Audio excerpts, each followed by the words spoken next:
Rồi mình là Hoàng Sơn, mình chào anh em nha. Hôm nay ngày 3 tháng 1 mình cũng vô một cái clip mới bán hàng, trong đó có hai cái cây ngôi sao này.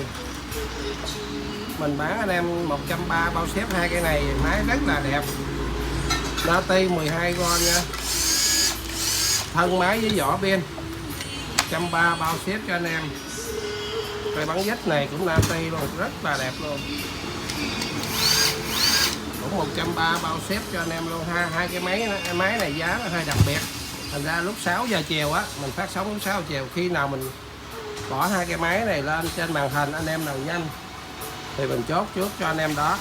Thì bên cạnh mình có bán mũi vít nha, như đây là mấy trăm cái mũi vít xịn luôn á, rất là nhiều mũi vít đều quá xịn nha, người ta lay của Mỹ rồi đó, mấy trăm mũi vít luôn. Mình bán anh em 200.000 bao ship. Rồi mình chào anh em nha, cứ đúng 6 giờ chiều, số điện thoại mình nè anh em, đúng 6 giờ chiều nha anh em. Xin chào.